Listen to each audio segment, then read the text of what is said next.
Cette rencontre, pourquoi moi j'avais envie de faire quelque chose ici aujourd'hui, c'était pour témoigner un peu qu'il y a vraiment des possibles dans la vie. Lorsque une détermination comme ça est face à nous, eh bien, on déclenche des choses. Oui. Et que, en tout cas, moi, par rapport un peu au parcours professionnel que j'ai pu avoir, j'ai envie de dire que pour réussir un peu à être heureux, je crois, dans le travail, d'accompagnement dans le travail social, c'est pas toujours facile aujourd'hui, mais comme dans plein d'autres métiers. Je crois que c'est lorsqu'on accepte de sortir un peu des cadres d'intervention, de bouger des cases et de se dire, bon, ben, c'est pas tout à fait comme ça normalement. Normalement, on ne reçoit pas aussi longtemps quelqu'un, il faut un petit peu cadrer le temps dans le travail. Et bien là, c'est un peu s'autoriser ça. Ça a été pour moi de m'autoriser à naviguer entre le lieu de travail où j'ai rencontré Madame Libanda lorsque c'était pour Ulrich, son fils, et puis de l'amener jusqu'ici, où là, on a un peu travaillé plus à partir de ce qui se fait dans ce lieu-là, qui est de travailler un peu sur les parcours de vie, les histoires de vie, et d'arriver à aller jusqu'à la fondation de la deuxième chance pour essayer de tenter le parcours de formation que vous avez fait, Mme Libanda. Puisque finalement, le désir de Mme Libanda était de pouvoir donner vie aux étoffes. Et c'est vrai que vous êtes venu en France pour ça. Et qu'il y a eu un certain nombre d'années sans que ce soit possible. Et lorsqu'il y a 2 ans, peut-être, 2 ans et demi, je me dis comment est-ce que je repars un peu voilà, professionnellement. C'était de se dire mais pourquoi pas. Et sur le chemin, quand il y a des gens déterminés, on rencontre d'autres gens. Voilà, extrêmement important. Et il y en a plusieurs ici. Donc il y a vous, M. Berthomé, je vais vous laisser la parole, autour de nous dire un peu ce qu'est la fondation de la deuxième chance et ce que ça peut permettre. Il y a Edwige, alors je ne sais plus votre nom de famille. Edwige. Voilà, voilà, qui a été auprès de Mme Libanda pour finalement finir d'apprendre, continuer à apprendre sur la couture. Il y a Mme Girardot, elle est encore là, voilà, qui a été sur le chemin pour rendre possible que les enfants soient pris en charge, gardés. Hein, voilà, travaille à la caisse, qui travaille encore, à la caisse d'allocation familiale. Voilà, donc peut-être vous, Mme Libanda, je vais dire un petit mot quand même dans tout ce monde-là. C'est votre journée. Déjà, je vous remercie beaucoup d'être tous venus, vous déplacer pour venir me soutenir, ça me touche beaucoup. Si je recommence aujourd'hui dans le domaine de la couture, je peux dire c'est grâce à Madame Adouane. C'est quelque chose que je suis venue en France, j'ai toujours voulu faire la couture, mais au départ, ça n'a pas été possible. C'était compliqué. J'ai donc laissé, j'ai fait auxiliaire de vie sociale, aide-soignante. Et après, j'ai mis au monde mon fils, comme je savais qu'il y a eu beaucoup de soucis de santé. Je n'ai même pas pu exercer. Il a fallu l'accompagner. J'ai tout donné ce que j'avais à donner pour cet enfant. Quand ça commence à aller de mieux en mieux, je veux me réinsérer professionnellement parce qu'il faut que je travaille. Mais je me rends compte que je ne peux plus faire aide-soignante parce que j'ai tout donné à cet enfant, ce que je pouvais. Je suis... Oui. C'est là où un jour on montait un dossier pour mon fils, on a fini le dossier, on discutait. Je lui dis, je fais la couture. Il me dit, ben, pourquoi vous ne le faites pas? Je lui dis, non, c'est compliqué. Il me dit, qu'est-ce que vous avez fait? J'ai dit, bah, j'ai essayé, ça n'a pas marché. À l'époque, pour me réinsérer tout doucement, comme j'avais un problème avec l'informatique, j'ai accepté de faire une petite formation que Pôle emploi me proposait de 3 mois. Je suis allée là-bas, un jour, on nous a donné des dessins. On nous demandait de dessiner. J'ai dessiné une femme assise sur la machine, en train de coudre. La dame m'a dit, vous dessinez très bien. J'ai dit, oui, je fais la couture. Elle me dit, ben, pourquoi vous ne faites pas? Je lui dis non. Elle me dit, je vais vous montrer comment entrer en profondeur dans les recherches. On va chercher un centre de formation. C'est là où on rentre en profondeur, on tombe sur plusieurs propositions scientifiques, mais celle qui me parle le plus, qui me correspond, c'est celle d'Edwige Brédono. Parce que j'ai lu formation sur mesure. Quand j'ai essayé de lire, ça revenait à ce que j'ai appris à l'école. Elle me dit donc on va faire une demande de renseignement. Tout de suite on lance la demande, Edwige elle a répondu. Et c'est là où j'ai pris rendez-vous avec elle. Mais Pôle emploi m'avait fait comprendre qu'il ne pouvait pas financer, c'était compliqué, donc j'ai laissé. En discutant avec Madame Adouane, je lui explique tout ça, elle me dit, bah, il y a des associations qui financent les formations. Est-ce que vous avez déjà tout ce qu'il faut? J'ai dit oui. J'ai déjà rencontré la formatrice, on a mis tout en place, mais il n'y a pas de financement. C'est là où elle pense à la fondation de la deuxième chance.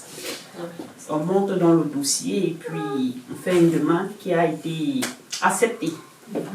Comme ça que je me retrouve chez Edwige Brudono pour faire ma formation de PIB. Et quel plaisir. Prise en charge pour Ulrich, les personnes qui sont venues auprès de lui. Bonjour Colette. Bonjour. Elle m'accompagne depuis la naissance quand même. Hein. Ouais. Depuis la sortie de l'hôpital, il avait beaucoup de soins, donc elle m'accompagne 9 ans aujourd'hui. Ouais. Alors, qu'est-ce que vous nous diriez? C'est bien de pas être tout seul. La fondation de Deuxième Chance, qu'est-ce que c'est?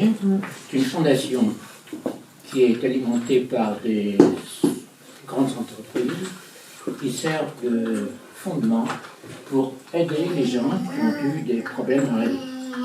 Alors, il y a des critères de base, il faut avoir eu des pépins, il faut avoir toutes sortes de pépins, avoir eu des choses vraiment pas insurmontables, puisqu'on les surmonte, mais tout de même difficiles.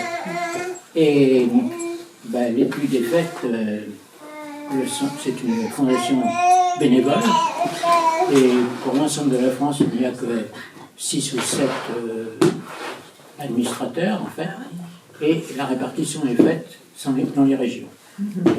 Pour le département, nous sommes 3 pour examiner les dossiers. Les dossiers sont donc envoyés à Paris, il y a un premier critère qui est fait, un premier critère qu'on veut, et ensuite il y a un examen qui est fait ici, sur dossier. On reçoit les gens, on examine le dossier, certains passent, certains ne passent pas parce que c'est pas possible, mais on encourage les gens qui sont motivés, surtout. Alors, il y a donc 2 voies possibles, une voie de formation et une voie de création d'entreprise. Très souvent, l'une précède l'autre. Ce sera le cas, j'espère. Je pense que même on a toutes les chances de réussir, toutes. Il faut être motivé. Elle l'est. C'est tout. On ne fait rien sans passion. Surtout dans ce domaine, dans le domaine de l'art ou de la création. Il faut de la passion, ça. On ne fait rien sans passion. Et chaque année, vous avez beaucoup de demandes. Alors, c'est pas les années. On reçoit à peu près on étudie à peu près une vingtaine de dossiers. C'est pas tant que ça. Non, c'est pas beaucoup. C'est peu connu finalement. On essaie de se faire connaître, mais c'est drôle. Alors, attendez, ce qui signifie qu'il y a à peu près 100 dossiers demandés. Oui, d'accord. Bon, il y en a à peu près 30% d'admis. Sur les 30% d'admis, il y en a, nous on en passe à peu près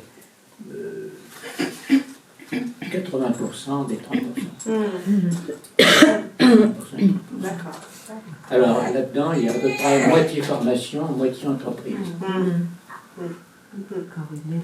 Ce que j'ai trouvé moi intéressant, c'est que vous lâchez pas la personne après avoir donné l'argent. C'est-à-dire que voilà, vous restez présent et ça fait du soutien aussi. On parraine. On parraine. Alors effectivement, moi je peux parrainer des choses de mon domaine, que je connais. Là c'est un domaine, la mode, qui m'échappe complètement. Donc je peux avoir un soutien psychologique. C'est connu après. Mais c'est tout. Je ne peux pas avoir de soutien technique, c'est pas évident.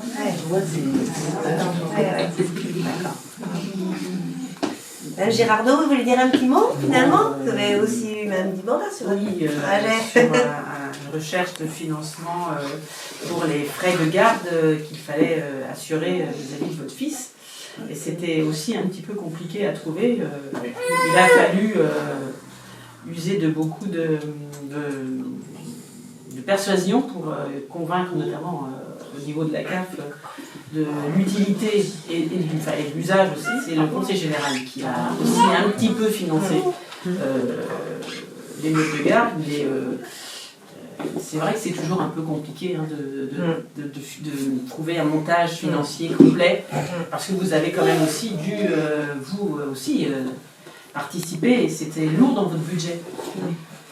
C'était lourd, mais vous étiez, je suis un peu d'accord avec tout le monde, hein, tellement battante sur le projet que de toute façon, il fallait, ça devait se dérouler et arriver, et c'est vrai que c'est une belle réussite. Le résultat, parce qu'ils sont toujours un peu frileux, parce qu'ils se disent est-ce que ça va vraiment servir à ça, ou qu'est-ce que ça va donner au final. Et je pense qu'il faut savoir des fois renvoyer l'appareil en disant ben voyez, vous avez peut-être eu des frilosités à m'aider, mais mine de rien, j'ai eu mon diplôme, et puis là je suis en création. Mais c'était une belle histoire, enfin on ne l'a pas partagé longtemps, mais j'ai bien apprécié. Valette, t'as envie de dire un petit mot? Moi j'arrive un peu sur les... Non, mais c'est vraiment une très belle histoire. C'est vrai que ouais, c'était vraiment chouette du coup de vous accompagner depuis le début. Hein. On sentait une motivation des choses et voilà. Mais il faut du temps aussi pour savoir aussi ce qu'on veut faire. Enfin, et puis voilà, on arrive quand même à aboutir à des choses. Et si je suis là aujourd'hui, c'est que je suis super contente de cette réussite.